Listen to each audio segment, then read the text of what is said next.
Welcome back to the Storyteller.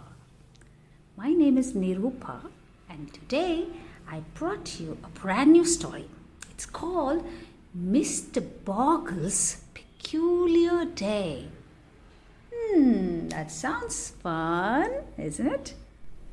So I'm back with part 3 of Mr. Boggle's Peculiar Day. So we saw that he lost his glasses and then he went and took care of the zoo, had a little walk and a little trouble with the zoo animals. And now we have part 3, which is Mr. Boggle's surprise. Let's go find out what his surprise is. After lunch, Mr. Boggle said goodbye to all the animals at the zoo and headed for home. It wasn't long before his friend Charlotte, the librarian, stopped by. "Mr. Boggle," she said, "do you have a paintbrush I could borrow? I have to paint something very important today." "Certainly," answered Mr. Boggle. "Step inside while I take a look for it." I look for it, yeah. As soon as Mr. Boggle turned to get the brush, Charlotte opened the door for Trudy and Mr. Duff. They quietly ducked into Mr. Boggle's kitchen. I wonder what's cooking. "The last time I saw my paintbrush, it was in the garage," Mr. Boggle called out to Charlotte. Then, looking through the open door, he added, "And there it is now." Okay, there it is. Found it very quickly. But when Mr. Boggle walked into the garage, he found only his cat lying on the chair. "Where is the cat?" There it is, lying on the chair. "Oh, that looked like the paintbrush, isn't it? That's peculiar," said Mr. Boggle, scratching his head in confusion. "I know that paintbrush is in here somewhere. I guess I'll just have to keep looking. Can you help Mr. Boggle find his paintbrush?" "I can see a paintbrush. I don't know if that's the one he wants." But you keep looking, huh? Pause the video and look. It's fun. Mr. Boggle finally spotted his paintbrush next to a snowman. Snowman. And handed it to Charlotte. Okay, found it. Gave it to Charlotte. Next to the snowman, must be here. Let's go look. Yeah. Next to the snowman, there's the snowman. That's the one. I thought that was the one.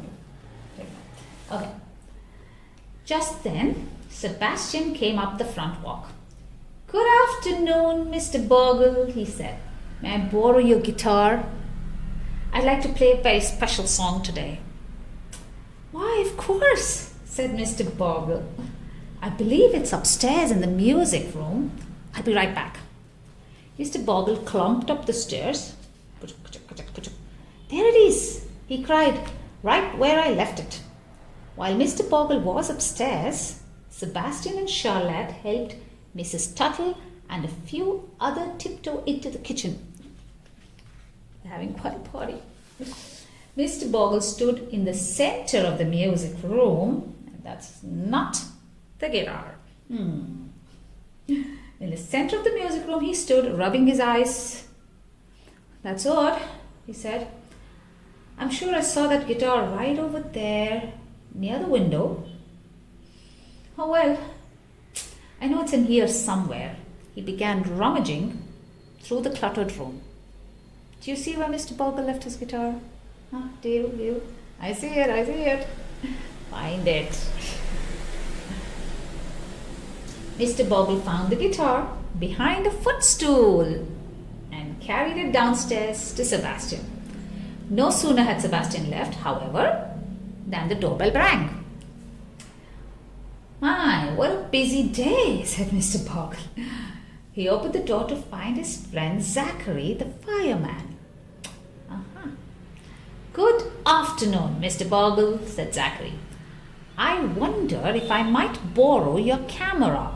I have a feeling I'll want to take some pictures later on." I'll get it right away, Mr. Boggle replied. He walked over to the living room closet.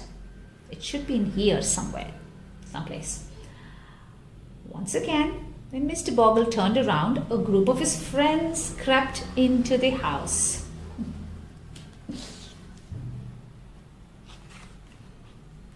Mr. Boggle pulled open the closet door. Oh my God! Crash! A huge pile of odds and ends came tumbling down on top of him. Oh, poor Mr. Boggle. I hope he's not hurt. Look at all that stuff. Oh, jumping junk heap, cried Mr. Boggle. How will I ever find my camera in this mess? Can you spot Mr. Boggle's camera? I see it right here. He'll find it, won't he? Sooner or later, he's going to find it.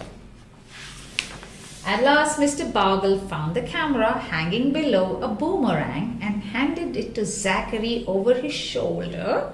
Then he dug himself out from under the pile of junk and turned around. And surprise! Everyone was there, all of his friends and neighbors.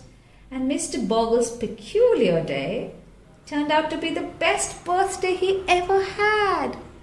Oh, that's nice. It's a lovely surprise.